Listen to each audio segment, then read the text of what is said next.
మలయాళ చిత్ర పరిశ్రమలో justice Hema committee నివేదిక ఇటీవల సినీ ఇండస్ట్రీలోనే తీవ్ర ప్రకంపనలను సృష్టించింది. ఈ నివేదిక వచ్చినప్పటి నుంచి పలువురు నటులు మీడియా ముందుకు వచ్చి గతంలో తాము ఎదుర్కొన్న లైంగిక వేధింపుల గురించి బయటపెడుతున్నారు. ఈ నేపథ్యంలో పలువురు మలయాళ సినీ నటులపై కేసులు కూడా ఫైల్ చేశారు.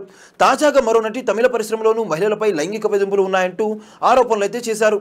ఆమె ఎవరో కాదు, అలనాటి మలయాళం నటి సౌమ్య తమిళ పరిశ్రమలో లైంగిక వేధింపులు ఉన్నాయంటూ ఓ నటి ఆరోపణలు చేయడం ఇప్పుడు తీవ్ర దుమారం రేపింది. ఒక దర్శకుడు తనపై లైంగికంగా వేధించారంటూ నటి సౌమ్య ఆరోపించింది.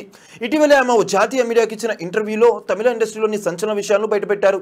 తనకు 18 ఏళ్ల వయసున్నప్పుడు ఓ డైరెక్టర్ తనను ఓ శృంగార బానిసలా వాడుకున్నాడని ఆమె అయితే పేర్కొన్నారు. నాకు 18 ఏళ్ల వయసున్నప్పుడు ఆ దర్శకుడు తన భార్యతో కలిసి మా ఇంటికి వచ్చాడు, కానీ ఆ తర్వాత నాతో పిల్లలు కనాలని ఉందన్నాడు అని నటి సౌమ్య అయితే వెల్లడించారు. కేరళ ప్రభుత్వం ఇటీవల ఏర్పాటు చేసిన ప్రత్యేక పోలీసు బృందానికి ఆ దర్శకుడి గురించి పూర్తి వివరాలు చెప్తానని నటి సౌమ్య అన్నారు. కళాశాలలో ఫస్ట్ ఇయర్ చదువుతున్నప్పుడు 18 ఏళ్ల వయసులోనే నాకు తమిళ సినిమాలో నటించే అవకాశం వచ్చింది. అయితే అప్పుడు మా తల్లిదండ్రులకు సినిమా గురించి పెద్దగా అవగాహన లేదు. ఆ చిత్ర దర్శకుడు మా వారిని ఒప్పించి సినీ రంగంలోకి తీసుకెళ్లాడంటూ నటి సౌమ్య చెప్పుకొచ్చారు. యాడ్ షూటింగ్ కోసమని తరచుగా ఆ డైరెక్టర్ తనను ఇంటికి తీసుకెళ్లేవారు. కానీ ఆ దర్శకుడు నాతో మాట్లాడిన ప్రతిసారి నాకు చాలా ఇబ్బందిగా ఉండేది.